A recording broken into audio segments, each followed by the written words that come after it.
হঠাৎ করে Lionel Messi উড়ে গেলেন বার্সেলোনায়। সাবেক ক্লাবের মাঠ ক্যাম্প নু গিয়ে হয়ে পড়েন আবেগতাড়িত। আর তা হবে না কেন? কাতালানদের ডেরা ছাড়ার পর এবারই প্রথম ছেনাঙ্গিনায় পা রাখলেন বিশ্বকাপ জয়ী আর্জেন্টাইন মহাতারকা। সঙ্গে আশা প্রকাশ করলেন খেলোয়াড় জীবনে ইতি টানার আগে ঐতিহাসিক মাটিতে আবার খেলার ইচ্ছা প্রকাশ করলেন। বিস্তারিত আরও প্রতিবেদনে। 2 দশকের বেশি সময় বার্সায় কাটানো মেসি 4 বছর বেশি সময় পর ফেরেন পুরনো ঠিকানায়। তিনি স্পেনে উড়ে যান মূলত আর্জেন্টিনা জাতীয় দলের সতীর্থদের সঙ্গে দেখা করার জন্য।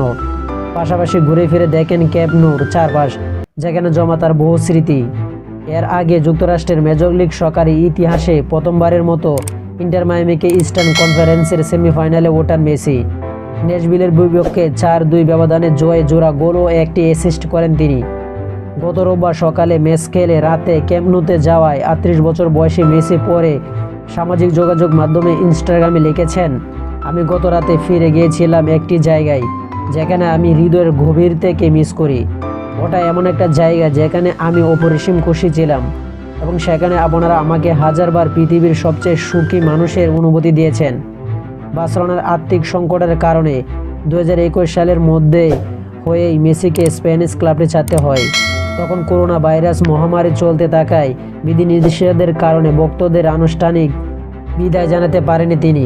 2 বছর ধরে ক্যাম্প নুতে অন্য মাঠে নিজেদের হোম ম্যাচগুলো খেলেছেন বার্সা, কারণ বর্তমানে তা পুনর্নির্মাণের আওতায় রয়েছেন। আসন্ন আন্তর্জাতিক ফুটবলের বিরতির পর আগামী 22 নভেম্বর অ্যাথলেটিকো বিলবাওয়ের বিপক্ষে লা লিগায় ম্যাচ দিয়ে স্টেডিয়ামে ফিরতে পারে কাতালানরা। গত শুক্রবার অবশ্য দর্শকদের জন্য উন্মুক্ত করে দেওয়া হয় ক্যাম্প নু। বার্সেলোনার অনুশীলনের সেশন দেখার জন্য সেই দিন প্রায় 23,000 মানুষ হাজির হন। তো আশা করি যারা টি স্পোর্ট গ্যালারি চ্যানেলটি সাবস্ক্রাইব করেন না, সবাই টি স্পোর্ট গ্যালারি চ্যানেলটি সাবস্ক্রাইব করবেন এবং ভিডিওটা ভালো লাগলে লাইক এন্ড শেয়ার কমেন্ট করবেন। ধন্যবাদ সকলকে।